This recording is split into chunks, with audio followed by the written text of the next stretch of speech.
Hey, what up? What up? It's the homie Pedro. Don't forget, like, subscribe. Takes a couple of seconds. That's it. Helps the algorithm. Comment on this. The subject's really important. It's co-parenting. Now I'm gonna talk about healthy co-parenting and non-healthy co-parenting. Why? How do I know this? I have sons from two different women. So two sons, two different women. One's very healthy co-parenting. The other one not healthy, and it wasn't always that way. I was alienated from both my sons for 6 years, and recently got alienated from my son for about another year. Um, so I'll start off with the non-healthy one. The non-healthy co-parent, she took off when my son was 2. I was at work, um, came home, and my son was gone. And she stole my stuff too, and went to the Native American reservation. I live in Utah. My son was even born in Utah. You could ask any family lawyer that knows tribal law. That doesn't mean a dang thing. If they were on the reservation for 6 months or longer, you lost all your parental rights, homeboy. You did. Yep. Um, so I didn't hear back from him till he was 8 and a half. Her brother would sell me pictures for $11. Don't know why it's specifically $11. Just to see a picture of him over the years. I would send money in the mail over the years. Well, not money, but uh, the heck, money orders. She wanted actual cash in the mail. I'm like, I'm not doing that. And she knew that she would get in trouble had she decided to come back.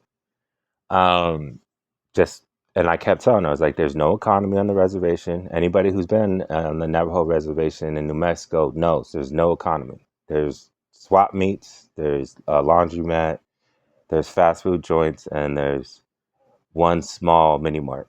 That's it. All minimum wage jobs. Most people there get paid doing hospice, or they'll have a kid with someone off the reservation, come back on the reservation and collect benefits. So that's the main hustles that I've seen. You'll see welders here and there, but other than that, not really anything.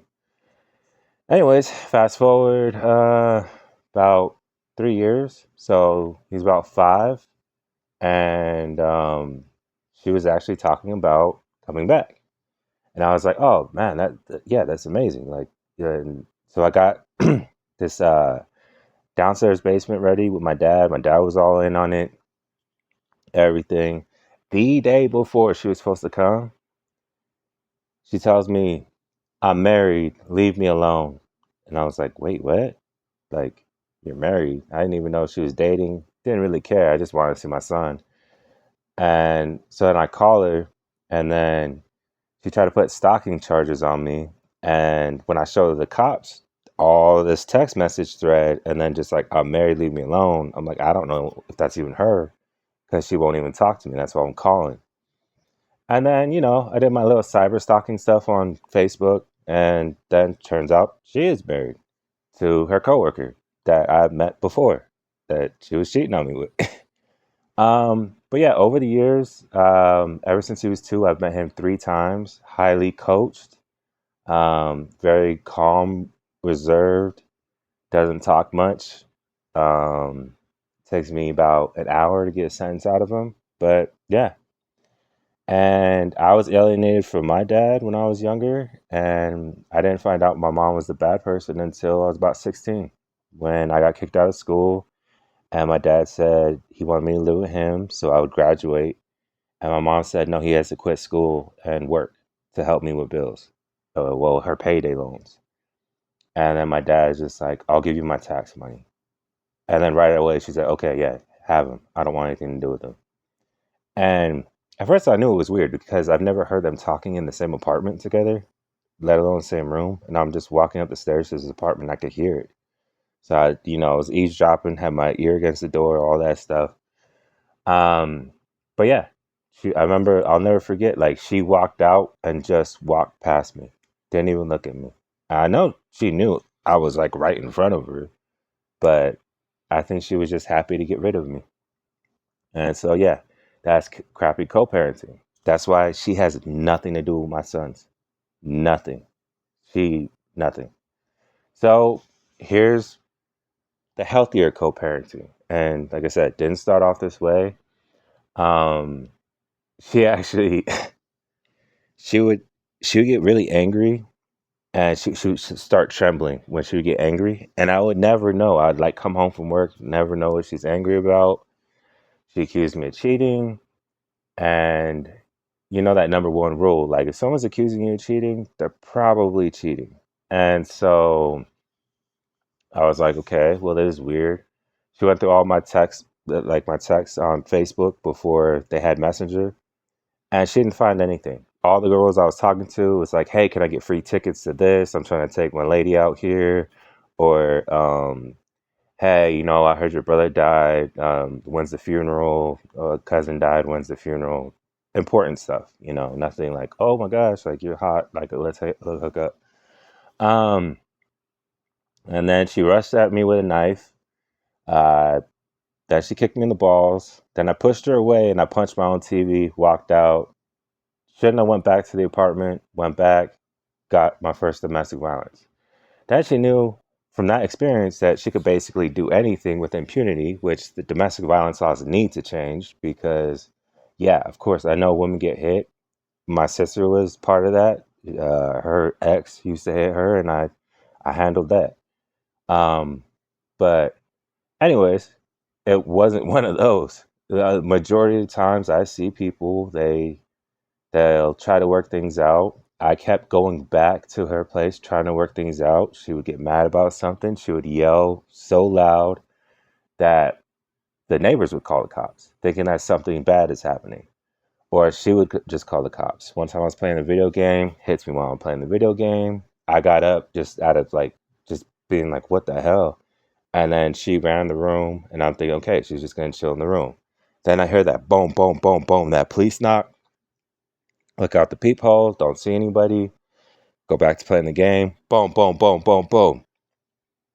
And I'm like, okay, who the F is this? Open the door. Get down on the ground. Stuff like that. Then I was in jail for 28 days to wait to see when I got released without any of my medication that I needed. I was having seizures, by the way, almost daily. And then they extended it for another 28 days. So since she didn't show up, she was like, "Oh my gosh, I'm so sorry, and I shouldn't have done that." But when she came out the room, oh my gosh, Oscar-winning performance. But anyways, so I ended up losing my job every single time she would call, domestic violence. And men can be victims of domestic violence, and a form of domestic violence is having them incarcerated for no reason. So yeah, this happened about 5, 6 times. I'm not sure. I think between 4 and 6, so I'll just say 5. Where I would go back and she would throw my clothes out when she was mad. One time she burned my clothes, and yeah, I got nightmare stories. Like I would always lose my job. Like I said, one time I lost my job, ended up homeless, and yeah, it was bad. I lost my freedom, got out of jail, and then I was like, you know what? I can't go back there because if I do, there's other people in jail that are like, dude, they're gonna start sending you to prison. They're not gonna mess around. They're gonna think you're like this serial abuser. So I ended up just being like, screw it, I'll chance it at the homeless shelter. And then then she told my son, oh yeah, dad's not coming back because dad doesn't like you, dad doesn't love you and stuff. My son's 4.5 at the time. My other son, my younger son, and so he was old enough to understand. And then March 2nd of last year, 2025, I'll never forget it. I was just watching TV. I was watching The Gorge of all movies because it got ruined on Valentine's Day with my lady and stuff. And I was like, hey, I want to finish like watching this movie without like arguing in the background. Um, or like hearing how much of a piece of crap I am when I was like doing all this stuff that was sweet on Valentine's Day. And men like flowers too, just so you know. Um, but yeah, so my ex calls me, my younger son's mom, and she's like, "Hey, he's been getting bullied. He needs his dad. He's getting at that age. He's 10 years old. I need your help. So then I signed him up for MMA. Very good trainer. He was on the Ultimate Fighter, as well as the Contender Series, and very good at teaching basics. Like just because when I learned, I was getting learned advanced moves, and I lose to somebody that knew basics when I'm just trying to do advanced moves. So, um, yeah, little sidetrack. Always start with the basics, whatever it is. But yeah, anyway, so we came up with a system. I was like, look, we need to talk about a system. And then I was like, she's like, okay, no calling after 10 o'clock. I was like, this is a little weird because you called me at 11:30 p.m. But yeah, I'll take that. I'm not going to call you at 10. And she's like, yeah, I got a boyfriend. And I was like, okay, that's cool. I'm glad. Sounds like you're in a healthy mind space, stuff like that. And then I was like, and then if I want him during the weekends, so I watch him usually every weekend or every other weekend, and I would have to call on or text. We do everything over text on a Wednesday or a Thursday. To give her time to prepare, because not everything always goes to plan. She works, and I just barely got a new job with graveyard shift hours, so I'm gonna have to adjust to that. Um, but it can still work. Like I could get off work and then just hang out with them earlier in the day.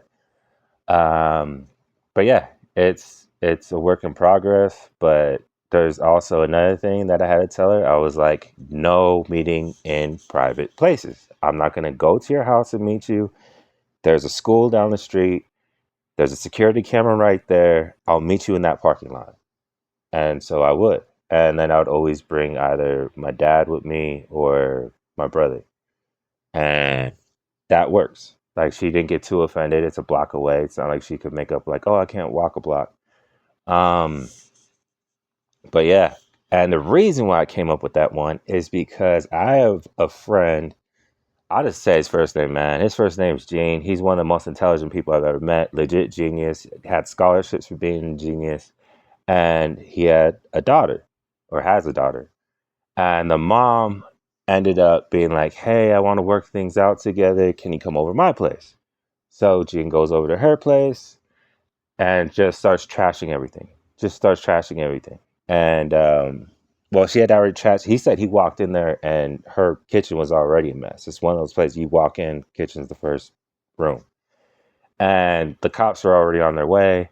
And then she's like, "Oh my God, he's been so abusive, and he came over here. He said you're gonna kill me if we don't get back together, and all this stuff." And I totally believed him because my dad, same thing happened to him. My mom, I was right there when the phone call was happening. Oh yeah, the kids want to see you, barbecue, everything like that. And I was about 7 years old at the time, 6 or 7. And she hangs up the phone, um, and then she picks up the phones when landlines were a thing. And then she's like, "My husband said he's gonna kill me. He's on his way over here. Yeah, call it like you guys got to come over here. I have no idea what he's gonna do. He said he's armed." And so they had guns waiting to smoke my dad. And the only thing that saved him was he went to the store first and he had two big bags of groceries. So you could see both of his hands. And he was obviously confused, like, what the heck's going on?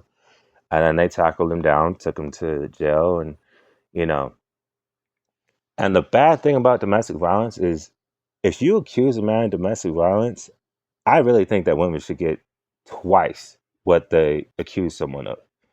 And I know people be like, "Oh, well, that'll deter the real victims." It's like, nah, I've seen some horrible domestic violence things, and a lot of it is just to get custody of the kid or to get some kind of leverage. Like I knew. Also, the only reason she had ended up contacting me, my younger son's mom, is I still kept a backup video of her assaulting me in front of my son, and then saying she's going to call the cops. So, and then she was like, "Well, I'll take you to family court." I was like, "Nah, we're gonna have to go criminal court first. Like, you're gonna have to do time, and then I know you've never been to jail before, but you're gonna have to do time, and then we'll talk about family court."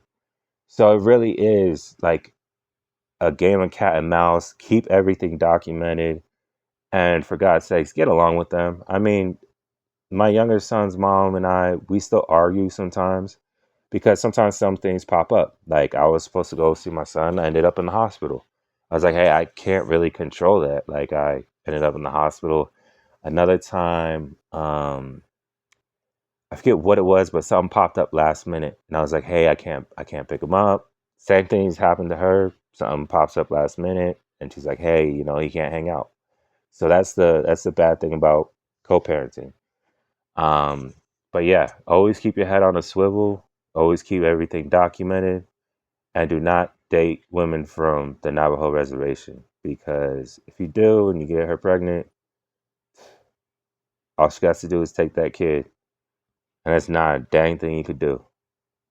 And tribal lawyers, just for a retainer fee, is upwards of 10 grand because when I called back in 2013, they were saying it was going to be 8 grand.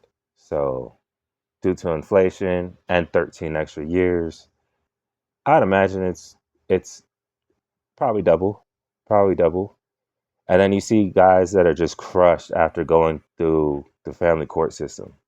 So co-parenting, if you can, like my younger son's mom and I, we don't have a child support system. It's just like she'll text me, "Hey, he needs this for his birthday, or for school, or he wants to go out with friends, and he needs this."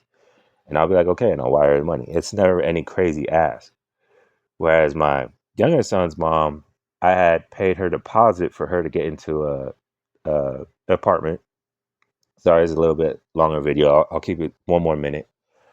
So paid for the deposit apartment, helped her move. She wanted me to be on the lease. I told her no, I couldn't be on the lease. Then, because she broke her last lease, then turns out she wanted to get back with her ex-husband, and so she moved back to New Mexico. So couldn't see my son again, and she kept wanting me to meet her at her apartment, and I was like, no, let's meet at this auto part place across the street, because they have cameras. I'm not meeting you in a closed space. I'm just not. Then she gave me the ultimatum of never let me see my son again if we try to make things work out. While she was already trying to make things work out with her now, I guess, husband again. I don't know. So things can be tricky, man. Especially because everyone's different. Everybody's different. Everybody has their own pet peeves, their own thing, their own, like, some people are more calm, some people are more reasonable, and then some people are going to take your kid away for the littlest reason. But anyways, stuck with me this long. I appreciate it. um, these are my tips on co-parenting and my story about what I've gone through, and I'm pretty sure I could make this last a whole entire hour if I wanted to, just from other people's nightmare stories. And it's not only women that do bad stuff in co-parenting. There's also guys. I have a brother who'd rather get high than see his daughter, and I used to think the mom was the one at fault until I didn't even know he was getting high. Um, but yeah, so one love, peace out, stay safe, and thank you for your time. Peace.